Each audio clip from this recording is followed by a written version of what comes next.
الحمد لله رب العالمين، والصلاة والسلام على رسول الله محمد وعلى آله وصحبه أجمعين.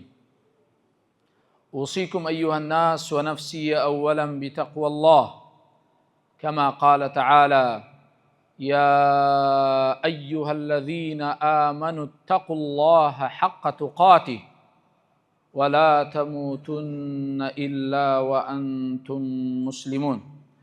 خۆشەویستان و میوانانی ماڵی خوا، سەلام و ڕەحمەت و میهرەبانی خوای گەورە لە هەمولایەک بێت. خۆشەویستان، مرۆڤایەتی بەگشتی لە جەنگدایە. جا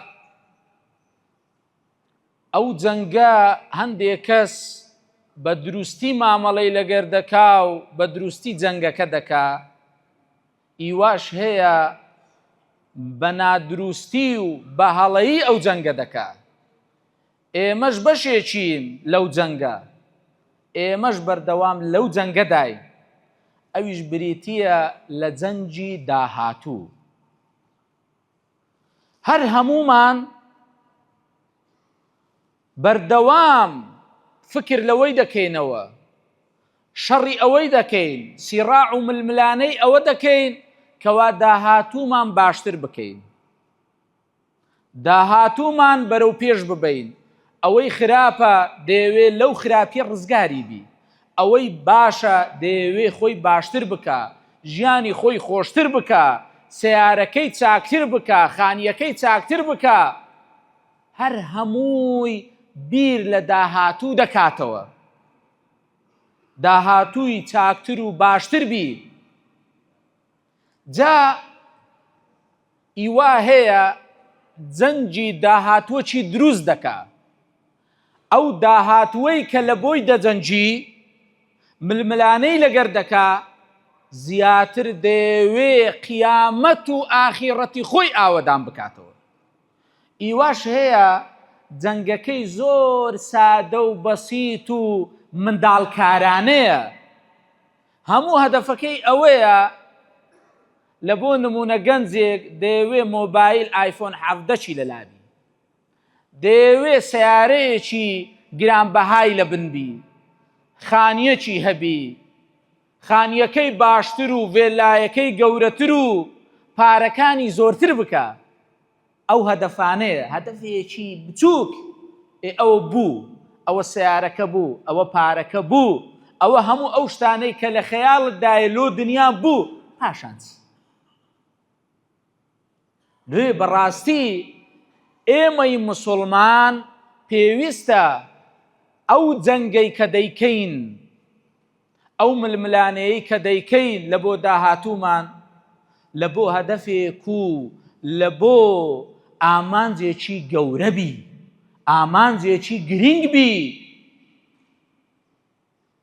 ئەو جاکە وەکو دەرێ سومان لەو شەڕە نابیتەوە کە دەیکەین.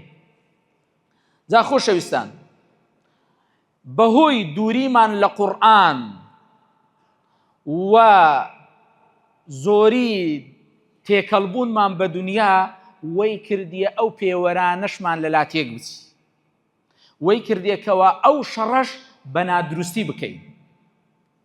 ئەگەر تەمەشای قورئان بکەین، خوای گەورە لە قورئانی پیرۆزدا دەفەرمێ: فمن زحزح عن النار وأدخل الجنة فقد فاز.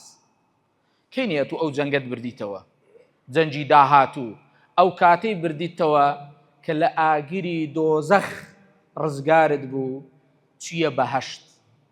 ئەوە جەنگە دروستەکەیە، ئەوە سەرکەوتنە ڕاستەقینەکەیە. ئیوا هەیە هەموو هەدەفەکەی بوویتە شەهادەتی دونیەوی. لەو چەند ڕۆژەی ڕابردوو دیتمان کۆلێژەکان ئاهەنگی دەرچوون و حەفلەی تەخەڕوج و ئەو شتانە کرا، بەڵام ئایا جەنابت وەکو گەنجێک ئەوە ئاخر نوقتەی ژیانتە؟ یان ئەو شەهادە وەکو ئامرازێک دەبی بەکاری بینی لۆ خزمەتکردنی دین و ژین؟ ئەوە پێویستە ئێمە هەدەفەکانمان لێ تێک نەچی، ئامراز لەگەر ئامانج لێک بکەینەوە. بزانین چ شتێک ئامرازە، چ شتێک ئامانج و هەدەفە. ئەوەی کە هەدەفی حەقیقیە ڕەزامەندی خوایە، ڕزگاربوونە لە ئاگری دۆزەخ، چوونە بەهەشتی پڕ لە ناز و نیعمەتی خوای گەورەیە. ئەوە هەدەفە حەقیقی و ئەساسیەکەیە. جا خۆشەویستان، چۆنیش لەو دۆزەخە ڕزگارمان دەبی دەچینە بەهەشت. فەمەن زوحزیح عن النار وأدخل الجنة فقد فاز. هو دەگەین بۆ سەرکەوتنە. خوای گەورە لە قورئانی پیرۆزە لە ئاەتێکی دیکەدا کاتێک باسی پێغەمبەری خوا دەکات صلی الله عليه وسلم دەفەرمێ وَلَسَوْفَ يُعْطِيكَ رَبُّكَ فَتَرْضَى. ئێمە لە داهاتوودا پێت دەبەخشین، ڕازیت دەکەین. ئەوە مانای چی ئەو ئاەتە؟ مانای ئەی مسلمان، ئەتوش ئەگەر شوێنکەوتەی ڕەسوول الله بی عليه الصلاة والسلام ئەو هالە پێت دەبەخشین و ڕازیت دەکەین، لە داهاتوودا بحەسێەوە. ئەو جەنگەی کە مرۆڤەکان لۆی دەجەنگن، ئەتوو بە ئاراستەیەکی دروستدا بیبەی، ئەوەیە کەوا ئەتوو شوێنکەوتەی ڕەسوول الله بی عليه الصلاة والسلام ئەو کاتی جەنگەکە دەبێەوە، ئەو کاتی خوای گەورە پێت دەبەخشی و لێشت ڕازی دەبی.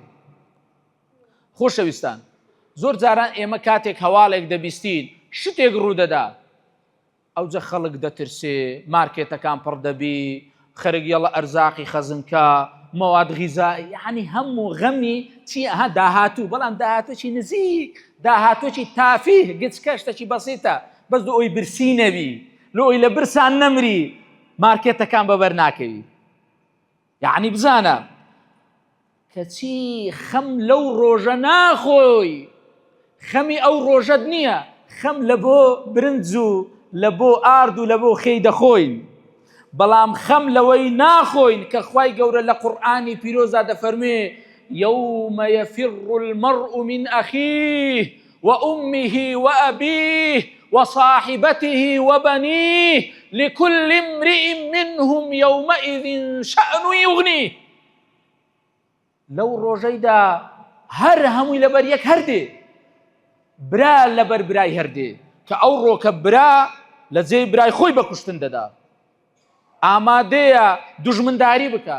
بەڵام لە قیامەتدا هەر ئەو برایە لەبەرت هەردێ، منداڵەکەت، خێزانەکەت، وەصاحیبەتیه.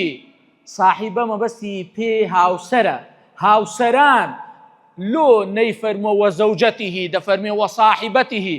صاحب یعنی ئەو کەسەی کەوا لەگەر یەک بووینە، هاودەم و ژیانیان لەگەر یەک بووە، ئەزمونێکی زۆریان لەگەر یەک بووە، لۆیە بە صاحیبە هینایتی.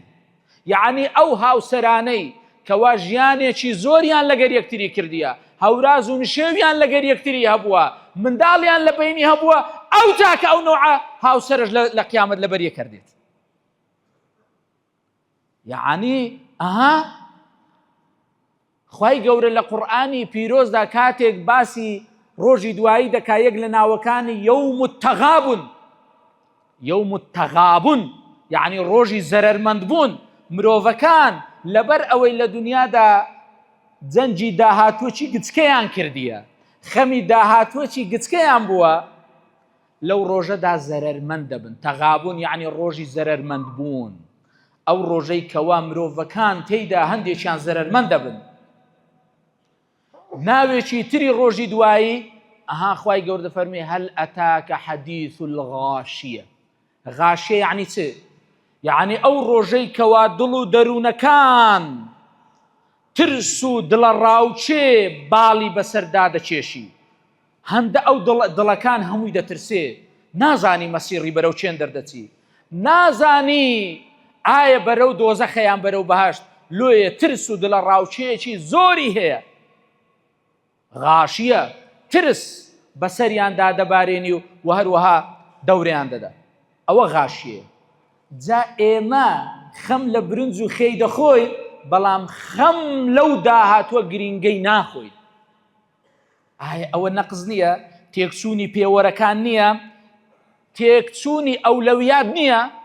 شتێکی گچکە ئەتوچی ئەوەی وایە لە مارەکەتدا کارەبا نەبی، خەریکی ئەوەی بی سوڕەیایەکی لێرە بدەی، وەڵاهی ئێرە سوڕەیایەک لۆی جوانە، وەڵا ئێرە بڕاکێتێکی لێ بدەم نازانم ینی شتی تافیه و شتی جوانکاری ئەتو شتی زەڕوریاتت دوان نییە چ خەریکی جوانکاری خانیەکەت سەقفی نییە خەریکی ئەوەی بیکات و جوانکاری وەڵای پەردەکەم دەگۆڕم ڕەنگەکەی باتەنسیقمی لەگە دیوارەکەی ئەتووا سەقفەکەی نییە چ خەریکی ئەو شتانەی ئێمەش لە دنیادا ئەو هەمان لێ هاتیە قیامەتمان لەبیر نییە کەچی خەمی برنجمانە خەمی شتێکی کچکەمانە خەمی ئەومانم دارەکەمان فێرە ئینگلیزی بی خەمی ئەومانە سیارەکەمان باشتر بکەین خەمی ئەومانە مندارەکەمان کوب نێرینە کولیەکی ئەهلی بەس برێن دکتۆر فران دکتۆرە فران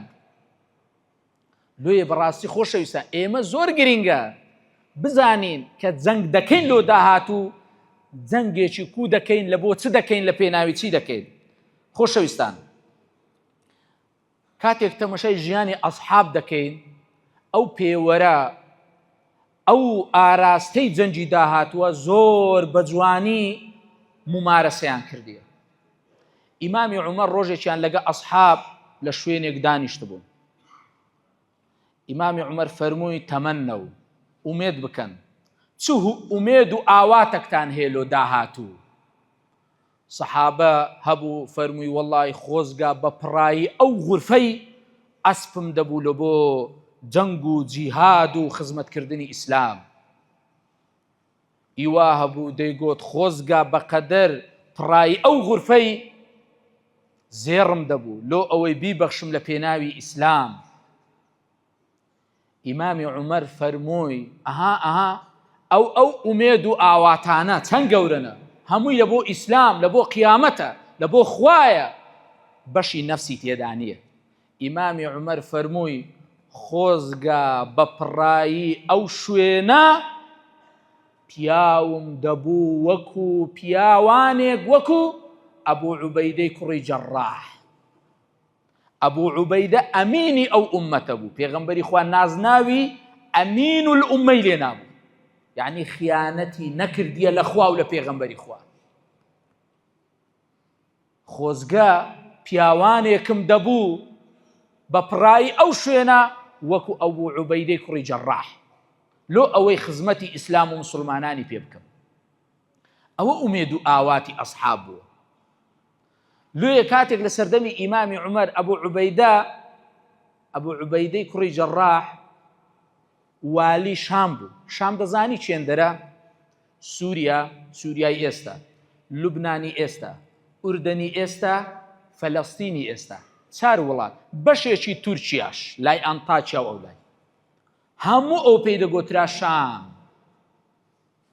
ئەبوو عوبەیدە گەورە و سەرۆکی ئەوەندەی بوو چار وڵات بەلایانی کەم ئیمامی عومەر لە سەردەمی خەلافەتەکەی خۆیدا سەردانی والیەکانی دەکرد لۆ ئەوی بزانی لێکۆڵینەوە و چاودێری و بەدواداچوونیان لە بۆ بکاتن ئیمامی عومەر کاتێک چووە شام تەمەشای کاروبارەکانی کرد گوتی ئەی ئەبوو عوبەیدە لە بۆ ئێوارێش لە ماری تومە دەیەوێ لەگەری بچیتەوە مارەکەی بزانی ژیانی مارێکووە شاهانە دەژی یان وەکو خەڵک دەژی کاتێکەوە لەگەری چووە ماری تەمەشای کرد مارێکی سادە هیچی تێدا نیە ئەسپەکەی هەندێک قەسپی هیشک و کەون لە دەلاقەیەکی دانرایە لەگەر بەڕێیەک کە لەسەری دادەنیشی ئاوێک لە ناو جامەشیە هەر ئەوەندە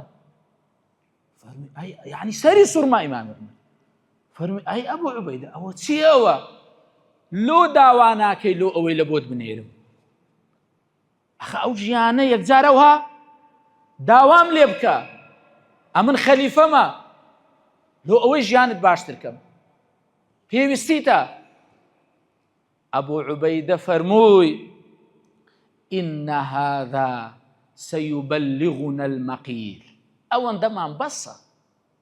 ئەوەندەمان بەسە ئێمە کاتێکی کورتە و دەمینێنەوە لەو دنیایە و ئیدی بار دەکەین لە بۆ قیامەتمان هەدەف و ئەو جەنگەی کە دەیکا قیامەتە نەک دنیا نەک سیارە و خانی و کۆشک و ژیانی شاهانە نا إن هذا سيبلغنا المقيل ئەوەندە بەسە دەمانگەینتە قیامەت پێی دەژین تەواو سەرۆکی چار وڵات بەو جۆرە دەژین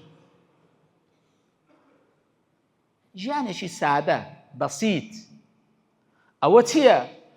ئەوەمان پێ دەرێکەوە ئەسحاب لە بۆ ئەو جەنگەی کە دەیکەن ئەو هەدەفەی کە هەیتیان شتی گچکۆکە نییە شتی گەورەیە قیامەتە ڕەزامەندی خوایە بەدەستهێنانی بەهەشتە خۆ ڕزگارکردنە لە دۆزەخ جا خۆشەویستان یعنی کەواتە ئەوان شەڕەکەیان لە بۆ قیامەت بووە بەڵام ئێمە شەڕەکەمان لۆ چییە لۆ دنیایە بەداخەوە ئەوەندەی لۆ دنیایە ئەوەندەی لە بۆ قیامەت نییە جا خۆشەویستان یەکێک لەو هەڵە تێگەیشتنانە زۆر جاران یاخود برین ئێمە لۆ داهاتوو کاتێکەوە پێویستە ئەو جەنگەی کە دەیکەین کەینێ دەست پێ بکەین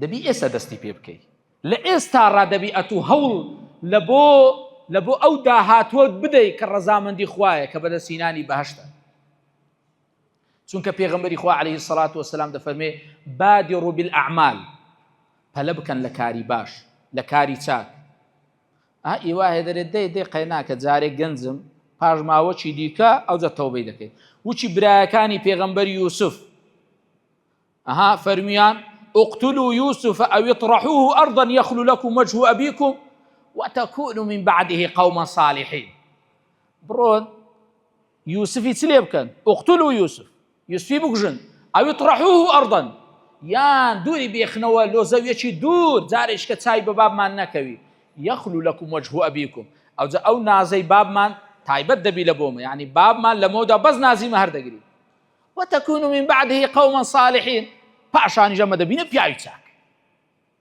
چەند کەسێ قسانە دەکات دەی ئێستا کە ژیانەکەت با هەبی پاشان تەوبەچی بکە لە پاش هەزار گوناحی یەک تەوبە چەند گەنج هەیە ئەوها بیر دەکاتەوە چەند گەنج هەیە ئەوها ئاواتەکانی کردیتە داهاتۆکی دوور دەی باپیر بم نەگەیشتە پیراتی وەفاتی کردە و ئێستا لە گۆڕستانەکانە لێ بادروا بالأعمال پێغەمبەری خوا پێت دەفەرمێ ئێستا دەست پێ بکە ئێستا دەست بەکردەوەی چاک بکاتن لەبەر چ فیتەنە زەمانێکدا دێ فیتنە وەکو چ دەبیتن کە قیطع الليل المظلم وەکو شەوی ئەنگوستە چاو وەکو تاریکە شەو فیتنە زۆر دەبیتن يصبح الرجل مؤمنا ويمسي كافرا کابرا بەیانی مسلمانە پاشان ئێوارێ دەبیتە کافر يبيع دينه بعرض من الدنيا دینی خۆی بە شتێکی دنیا دەگۆڕیتەوە قیامەتی خۆی دەگۆڕیتەوە بە شتێکی کەمی دنیا قیامەتی خۆی دەدۆڕێنی